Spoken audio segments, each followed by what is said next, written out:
one little goal I have is that I want to go into BitKiwi when it's here in July with my Zeus, and I told Rob I was going to buy him a beer that I'm paying for from my own, my own node. Just to get to that point is like, whoa, there's a lot to this. So that's been my rabbit hole. So I'm just sitting there listening to, 2-year-old Lightning podcast, diving into channels and. Hello, I am codyellingham, and this is the Transformation of Value podcast. In this episode, I host the Kiwi Bitcoin Builders monthly catch-up for May 2024. There was just a few of us this time talking about running our own Bitcoin Lightning nodes, self-sovereign AI, silent payments, and PayNyms, as well as a whole lot more. If you would like to share a Bitcoin project or business that you are working on in New Zealand, do please reach out to me and we can connect. Just send me an email at hello@thetransformationofvalue.com. Otherwise, on to the show. How's everyone been? Yeah, good. Yeah, not too bad. Not too bad, not too bad. How's New Zealand? Is it cold? That's my question. Very. Did anyone have to curtail their heaters the other week? Didn't bother. Yeah, I'm not sure. It seems like a bit of scaremongering. I think it was, yeah. I think there's a bit of political games going on there, maybe. What do you think? I just, try and secure some more funding next budget or something, just to make sure. But I don't know. Maybe I'm just being too conspiratorial. No, I've gone down that rabbit hole myself. Yeah. Everything's a psyop. But everything is a psyop. Yeah. The only news I hear of New Zealand political news is from my Bitcoin channels, so that's got a certain angle to it. But yeah, I didn't hear anything in Christchurch. It's like didn't hear anything of video running out or anything. Yeah, interesting. Yeah, no, it's been interesting. I'm hosting a friend from New Zealand at the moment, and we were spending a bit of time today just talking about the situation, and it seems like things are not looking so bright. Sort of a bit of internal squabbling, and it's sort of not really any vision. That's kind of the feeling that I get, and I think the Bitcoiners are just sort of working away on the deload, just trying to build stuff and create value. But it's a bit of an uphill battle just with the incumbent state. It's always a challenge. Yeah, no, it is. Anything caught your attention recently in terms of Bitcoin topics? A little bit of the stuff on the silent payment stuff that was quite interesting. Yeah, what do you think about that? I think it's fantastic. Like if you can post a static address and then have people be able to send you Bitcoin to that, and it be pretty reasonably, at least private, forward looking. I think that's really incredible. It should help adoption significantly. But like posting a public key to send Bitcoin to, and then people can just see the balance forever. That's really dumb. Yeah. Well, it was kind of all we had for a while, but there is new ways now. Yeah. Have you looked at PayNyms at all? A little bit like last year when I set up Samurai on my phone, but I couldn't actually work it out. I've set one up for one of my hot wallets, but haven't really seen much usage. I think Lightning tends to be just a bit easier. There's a way to do it anonymously. But it's nice to have base layer options, I think, and having a number of options. So silent payments looks exciting. I think the big thing will be getting it into one of the major wallets, because that's what made PayNyms successful, was having it in Sparrow. Otherwise, it's just who's going to use it. You need sort of some engagement from the software. So yeah, for sure. Anyone else been working on anything interesting? Well, I'm reading something really interesting, which I've probably posted about a few times already, but that's Aaron, Van Weerdum's Genesis book. That's really good. There's a chapter on probably everything. A lot of us would have read or heard about the project or the person that kind of leads up. Makes a contribution. First chapter's about Friedrich Hayek. There's a bit about David Chaum and DigiCash and all that. But it just ties it all together, and each chapter is like standalone, but they cross over, and then just ties it all together. I'm probably 2/3 of the way through it now, and you kind of just realize, that this has been going on for 100 years. Hayek was born in 1900 in Austria, And, from a young man to, he was active until his 70s. He won the Nobel Prize for Economics in 1976. I didn't know that. And right up to, and he was the one that made the statement in about 1984 of, the only way is if we have a sly roundabout way that they can't stop. He spent his whole life on this, and everything you read, you kind of come across about Bitcoin is just like, wow, this is just the digital version of this. It's just really cool to read about the site, the cypherpunks and Adam Back. I'd really recommend it to anyone. It's a really good book. It's interesting looking at the economic history. I'm a big fan of the road to serfdom, in terms of giving a high-level overview of how state intervention can really just mess things up. And you're talking about a guy with Hayek who lived through the Nazi era, the rise of communism and just all of these different totalitarian ideologies, and he sort of could just see it coming. It was so clear. Yeah, and I didn't realize that he was like, him and Keynes were like these dueling, world, I wouldn't say world famous, I mean, Keynes was, but they were these kind of dueling economists. They used to have debates and stuff. And, it was Keynes's theories that were more more widely kind of accepted. But I didn't realize he used to go to, because he was a professor at one of the colleges in the UK, and so was Keynes, and they used to have these debates and stuff. And I didn't realize that. Also, it was kind of on the the international forum, stage. They were debating this, and for him to win just to be recognised with the Nobel Prize means that someone, people were at least paying attention. Just really fascinating book. It's one of the best books of Bitcoin books I've read. Yeah, I'd be interested in checking that out. I mean, I'm very interested in the economic history of certain countries, and I'm often wondering sort of where New Zealand inherited its economic ideologies from, in terms of, I think, that post-war era, because there would have been a lot of economists trained in the UK or whatever, and they sort of brought that school of thought to New Zealand. And I think maybe part of that is that post-war nanny state, big government kind of project, which kind of mirrored what happened in the UK. The development of the NHS and kind of these public-focused kind of economic models. And then how that sort of also mirrored Thatcherism and neoliberalism in the 80s. We sort of just took the leaf right out of the book from the UK and to a degree the US. And we had Rogernomics come in. So there's sort of almost a mirroring of what we do. I mean, and we haven't stepped far from the path that our big partners have, kind of the example set by, probably the UK early century, and after World War II, the Allied powers. It's like there's nothing that we've done that strikes you as different. I mean, not that you would expect it, but Yeah. Well, also along those lines, so I was recently in Hong Kong for Bitcoin Asia, which is its own topic. In terms I of, listened to your pod on that today. Oh, thank you. Yeah, it was. It was very interesting, illuminating. I'm glad I went. Not necessarily that it was a great time, but I learned a lot. But really, what it was exposing. I mean, it was the way Bitcoin and kind of a lot of that, I guess, our within the group here, the way we think about economics and Bitcoin, kind of that exposed to sort of Chinese thinking via Hong Kong. It was a lot of mainland people, a lot of mining companies, a lot of the classic nemesis of the miners coming back through. And it was just really fascinating because their approach, their kind of hustle is kind of phenomenal, very pragmatic. They're sort of, where can I make a quick buck? And so I think it's more leaning on sort of maybe the American Western Bitcoiners who have maybe more of the ideological bent. With the Chinese, I feel like it is, at a high level, it is just about making the money quick. And that's like an interesting geopolitical relationship. I'm still processing it.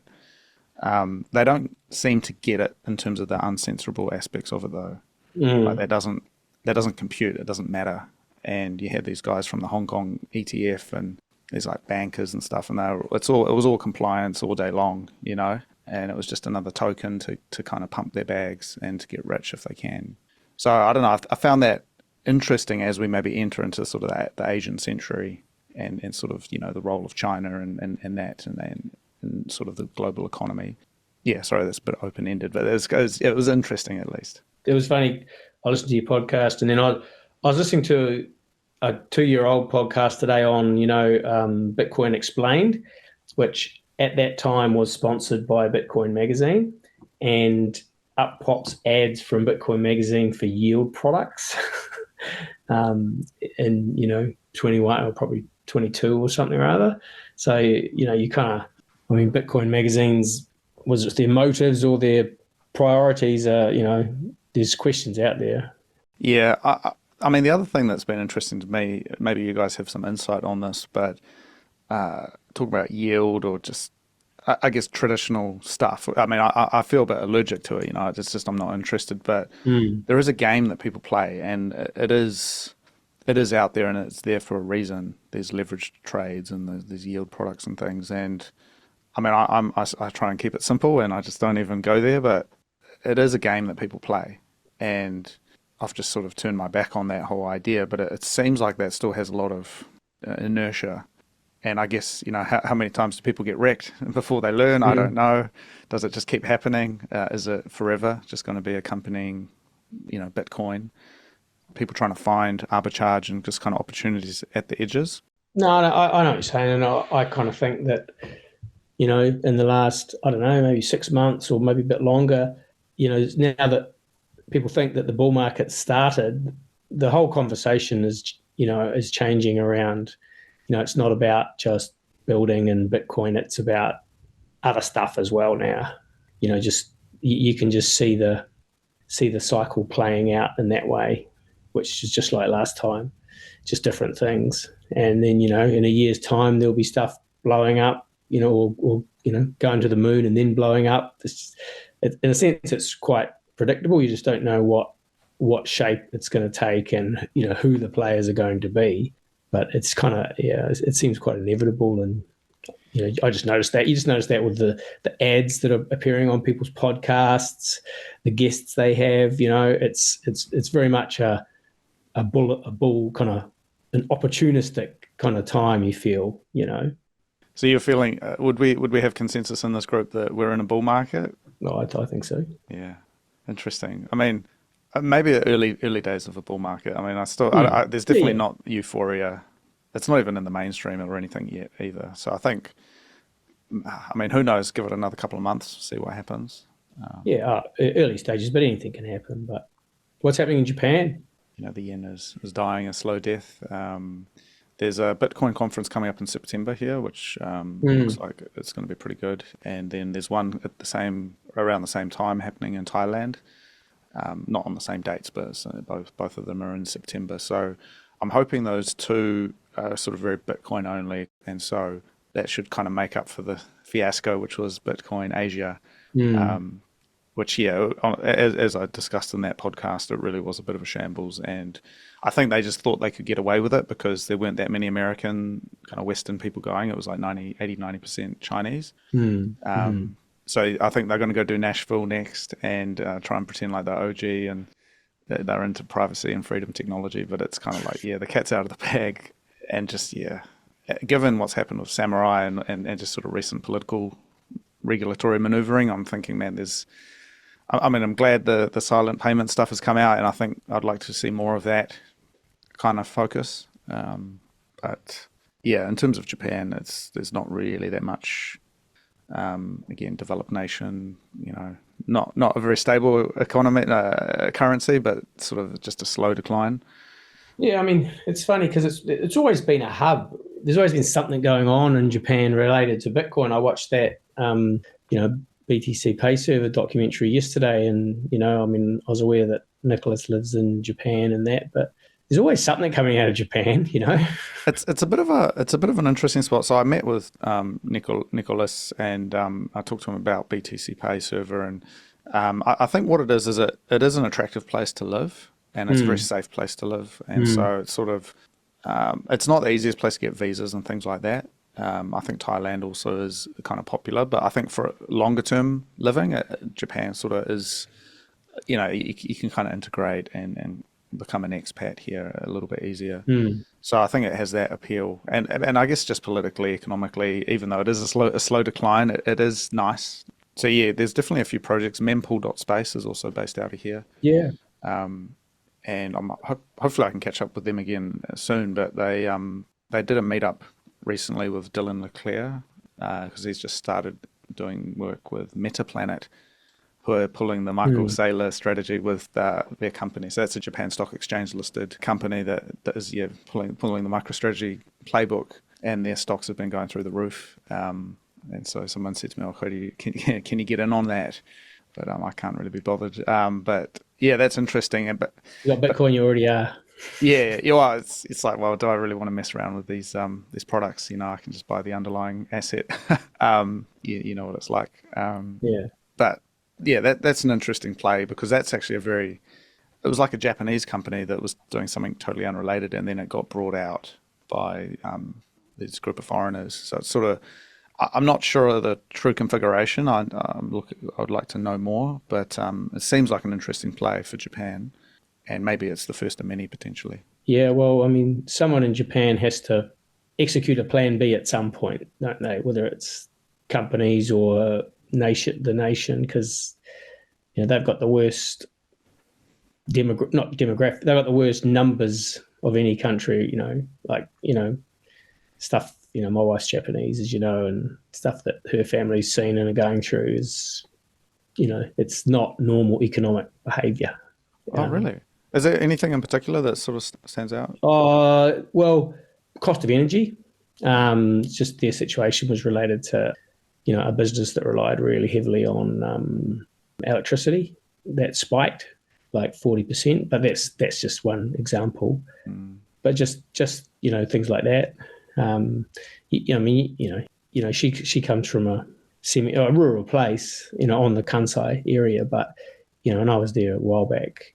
I haven't been for a year and a half, but the towns are empty. They're literally empty. You walk around these towns and the houses are empty, and nobody wants to own property in the country because they have all these taxes you have to pay on even empty houses, some of them, and things like that. It's just like, and literally there are houses around hers that are literally, the town is half empty, and they're literally houses that are just, no one's lived in for years, and they're just, running down.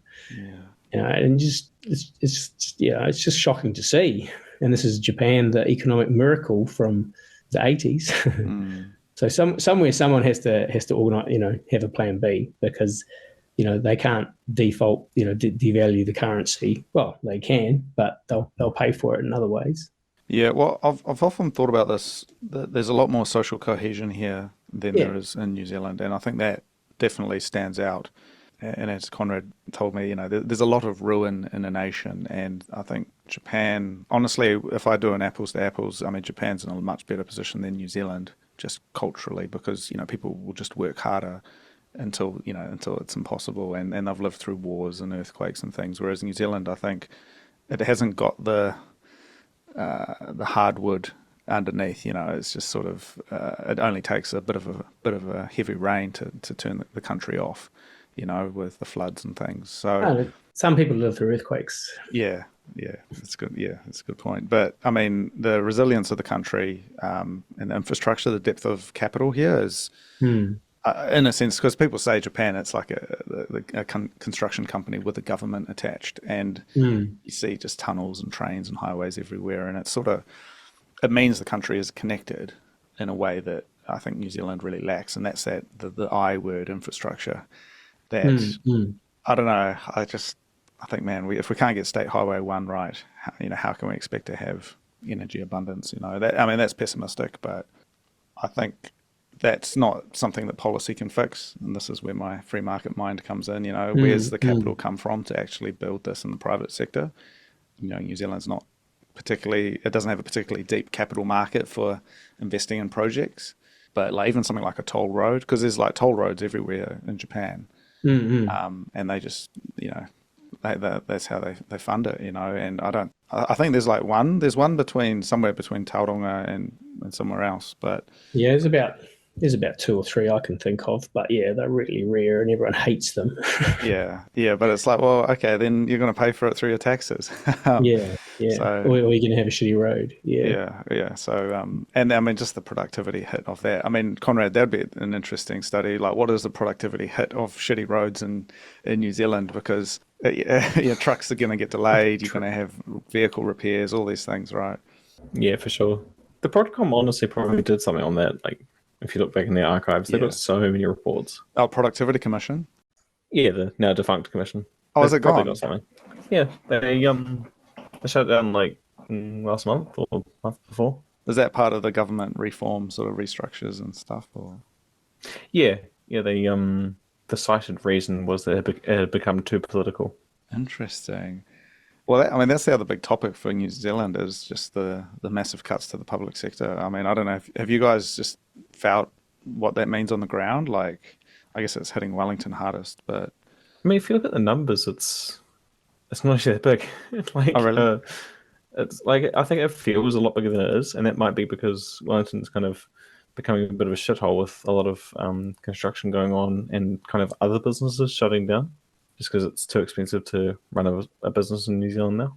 So you got like cafes and retail shops kind of just going away at the same time as the redundancies, and I think also a lot of it is kind of perception because a lot of the ministries, from what I understand, are announcing voluntary redundancies.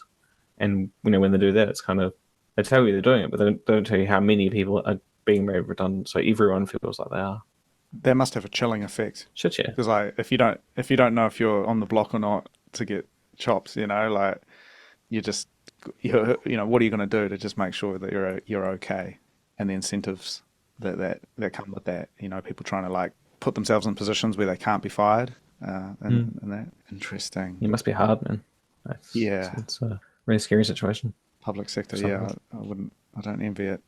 Yeah, I mean, I'm looking forward to sort of seeing. Well, I don't know if I'm looking forward to it, but I will come back to New Zealand in July, and I'm interested, curious what has happened to Wellington since I've been away. I'll probably spend about a week there, and I mean, it was already on the decline, but yeah, with those public sector cuts, it just seems like there's like what else is left? There's not much meat on the bone, and who can even afford to live there anymore?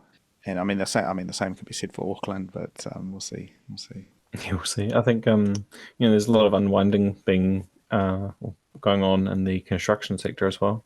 Oh yeah. So that's something to watch out for when you're in New Zealand. Do you have any more details on that? Yeah, I've heard anecdotes of builders being made redundant, and building firms kind of always go through that cycle where they're kind of the first to start shutting down when the economy starts to fall a little bit.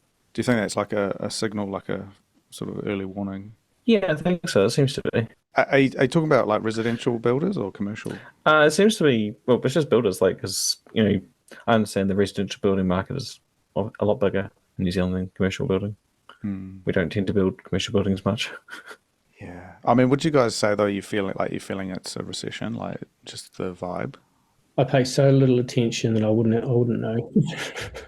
I just focus on my, people around me and my work. Don't really feel it. I don't listen to mainstream or pay attention to mainstream media. Well, that's the thing. Like, not I guess not listening to the mainstream, but like in terms of just the lived experience. Like, I mean, the supermarket's the one that comes to mind. Like, does it feel like you're being robbed every time you go and try and buy the groceries? It does, yeah. Well, I certainly feel, yeah, you certainly feel that, yeah. Yeah, you do. But yeah, I mean, we know the way out of this, but it's just sort of a matter of time. I mean, I've been thinking more of as well, just in terms of the work to socialize Bitcoin in New Zealand more broadly. I mean, I am still looking at those on ramps and just sort of education. The way to educate people about this and share this as a concept, because it's still, I don't know. I think there is murmurings from people around the issues, but it's kind of like they're looking at the symptoms, not at the underlying cause. Still, as you know, and it's like, how can we communicate this issue of government spending, inflation, monetary policy, and all the just issues you get with fiat-based systems? There's actually another way, and it's sort of trying to deprogram that. And I mean, maybe people they have to learn the hard way, perhaps.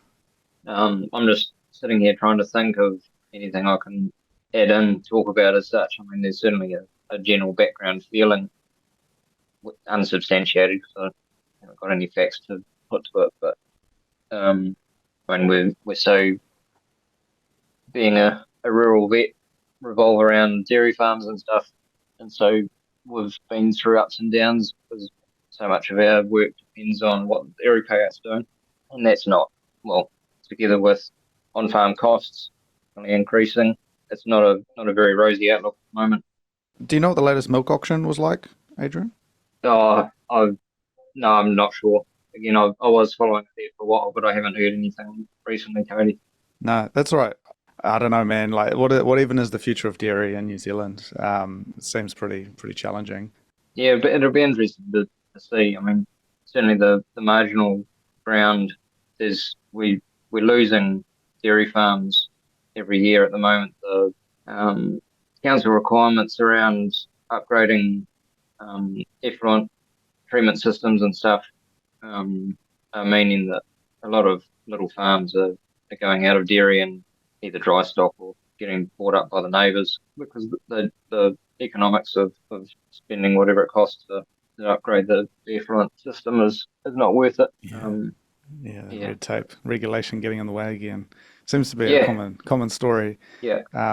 Which equally it needs to happen because the discharge to streams and stuff of the past isn't okay. But to the extent that it's going, I'd just say whether it's beneficial or inhibitory, I guess. Cool. Well, it looks like we've covered quite a few different things. We haven't really talked too much about building, but just with the small group we have today. But is there anything else anyone else wants to share? Otherwise, we can maybe look at wrapping up soon. Oh, I started running a Lightning node. Oh, do tell. Yeah. Oh, well, it's so I basically go through, Ministry of Nodes, Catan. Oh yeah. So basically, that's this. He's got this video series. He's got quite a few of them, but he's got one where you start from scratch. Start with an empty server and run it. Set up Ubuntu on it and run core on it directly. So it's my kind of project for my little tech project. So and probably in the last month, I've started just running a Lightning node that I'm running myself. So Matt, Kiwi Lamb, and a couple of other guys, we have a bit of a technical sessions on Saturdays around at my house sometimes, and just come around and he's been helping me with it. But it's fascinating. Lightning, meaning you've got wallet of Satoshi or you've got Phoenix and you're using to pay it is one thing. Lightning with channels that you have to make sure you have liquidity in and all that is something else. And I've only just started. I'm running LND, using the tools, Ride the Lightning and Thunder Hub, which are quite similar. But so Ride the Lightning's like it's a web GUI where you're hosting it on your own server and you can manage your channels and stuff. And basically open channels to Matt and Kirk. And and had my first, sent my first invoice out and got it in and got it paid into my node. It's really interesting and a real rabbit hole. Really, it's just technical. It's really detailed. It's pretty technical, but it's really detailed. And on one hand, you think, this is how it scales. We all know it's limited. It can't scale forever on Lightning for everybody. But you can certainly see how it scales. But it's really complicated, to think about a bootstrapped payment network that includes liquidity being in the right place at the right time, and it's not credit. It's really, just some of these tools you can go in there and there's a really cool tool on Ride the Lightning where you go in and you go onto the Lightning, one of those like Lightning terminal websites, one of those websites, you get the public key of a node and tell you all about that node anyway. Like you go to async, for example, tell you all about that node. You can see the channels, the medians and stuff. You can't see balance, like liquidity where it is. And then you go plug that into your Ride the Lightning and it finds the route from your node to it, the hops and stuff.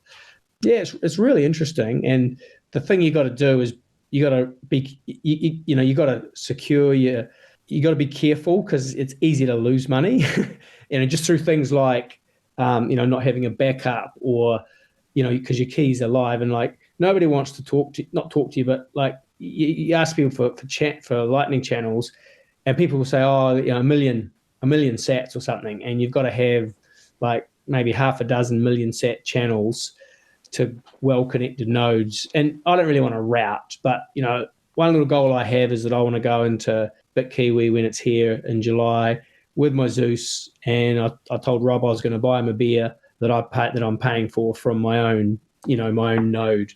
Just to get to that point is like, whoa, there's a lot to this. So that's been my rabbit hole. So I'm just sitting there listening to, 2-year-old Lightning podcasts and got Matt and Kurt coming around yesterday and just, diving into channels. And Matt, Kiwi Lamb, he's awesome. He's been running a node since like 2018. And, he's really awesome about sharing his knowledge and stuff. So yeah, it's interesting. And, you can certainly see the challenges of it.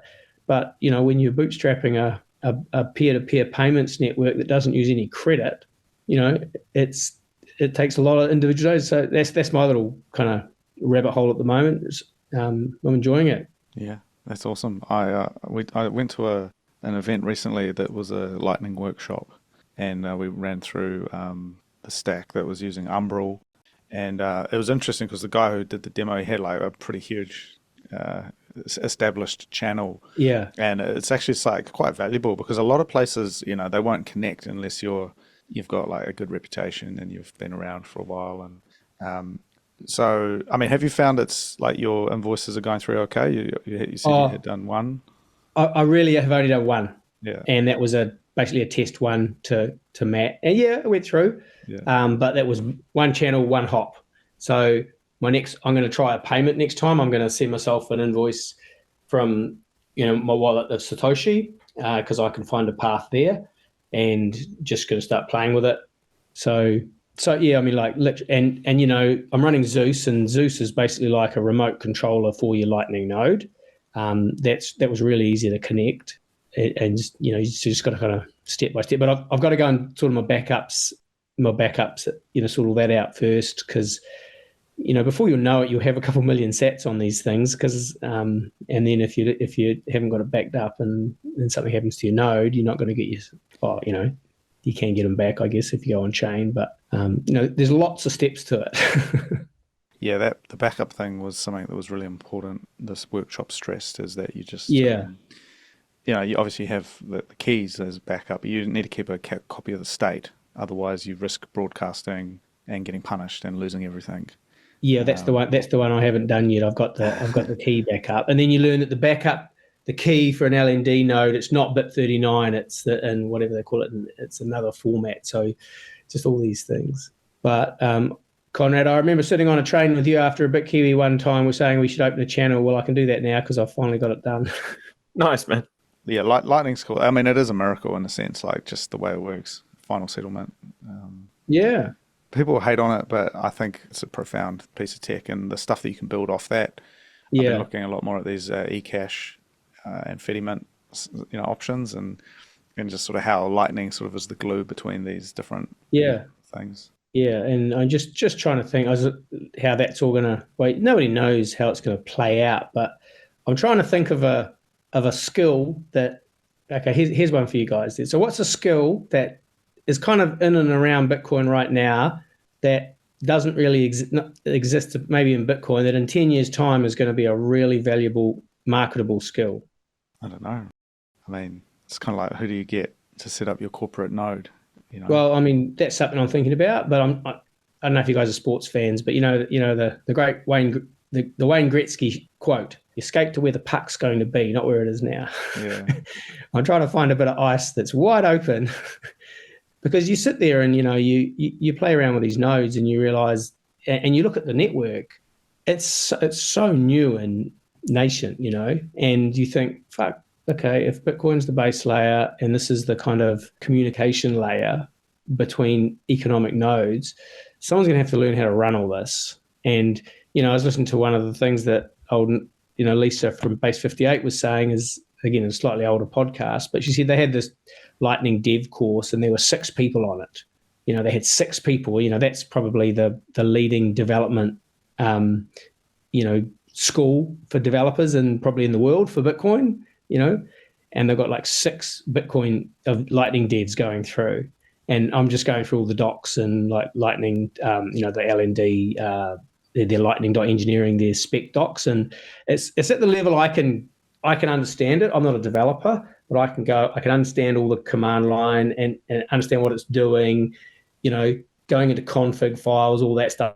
Okay, I can do that. As soon as it goes into code, I'm like, oh, I need to go and learn how to code. That's going to take me, a little while, but I'm not, so just trying to find something like that's like, going to be useful, that doesn't exist right now. So that's the question I have for Bitcoiners.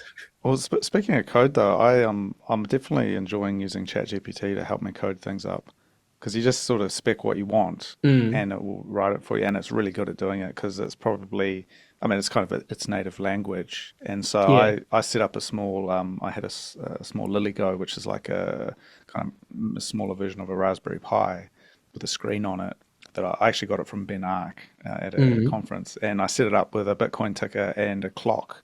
And that was like ChatGPT helped me do that. So I had to download the Arduino IDE to set that up. But those those little micro kind of, I don't know, call it like a microcontroller type thing. Yeah. You can use them for a lot of stuff. You can hook them up to, it connects to Wi-Fi. Yeah. So, but there's like no way I could have coded that from scratch myself. And when it popped up with some errors, I was able to like then ask ChatGPT for, solving those errors, and it helped me. I used it a lot to help me with command line text, just go into command line and, go into ChatGPT, or there's another one I'm using, and it's pretty good at that. And it's something you can get instant feedback on. If you say, what's the command line text to do this, it will spit it back to you, and you can run it, and it's either going to work or it's not. So that's quite good. The other thing I'm playing with, I don't know if you guys have heard NVK from CoinKite. Have you heard him talk about his AI project called Unleashed.chat? Oh, that's different to Spirit of Satoshi. Yeah, different to Spirit of Satoshi. So it's just a website, web front end, Unleashed.chat, but it lets you choose. And at the moment, there are 3 different LLMs in there. One's called Mixtral, and you can choose them. And it's just interesting because it does a couple of things that it's probably not quite as good as ChatGPT yet, but they're all open source models. They say that your history is only saved on your browser. If it's open source, someone can probably check that. I can't. So you log in with your Nostr public key. So you could have one identity that you just use for AI that has no other personal information associated, just your npub for that. You pay with sats, and you pay in advance. And so I'm running because I'm actually paying for ChatGPT 4 at the moment, just to learn it, and it costs me $20 US a month. And so I'm putting $20 into Unleashed.chat, and it's lasting a lot longer on Unleashed.chat because you just pay per query, and you can upload documents to it. You can train it on your own documents, which I've played around with. And and it probably should know the likes of GitHub anyway, but you can train it on GitHub repositories. So I preloaded all the repositories from the Lightning stuff I'm running, and I just go in and ask it, how do I do this in ThunderHub, or how do I do this in LND? And it's just an interesting model. Probably the main thing that attracted me to it is that it's, you run with ChatGPT. They know who you are, and they're the world's probably biggest AI company. They're looking, they're tracking what you're doing, right? And at least for this one, it's anonymous. You're paying in sats. There's no KYC, and you can train your own data on it. So it's just something I've been playing around with. It's interesting. Yeah, that's pretty awesome. I took your recommendation and was looking at AI Unchained by Guy Swan. Oh yeah, man, yeah. it's good stuff. I'm still, I guess, trying to work out what even, what is the landscape for this stuff, because it's kind of hard to know. But I think certainly when it comes to coding or any kind of text-based tasks, it really is pretty powerful. Yeah, I mean, it's a productivity tool, right? You just do stuff faster and do things that you don't have the technical ability to right at your fingertips. Yeah.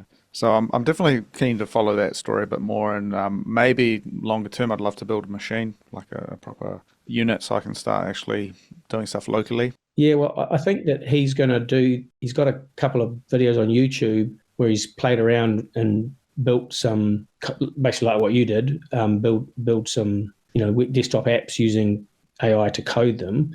But he's talked about, just like going through creating a series where he basically shows you how he creates a local, runs an LLM locally. Because I think that's really interesting what could happen there. You think about what small businesses could do with that, especially if there's a recession and everyone wants to cut costs.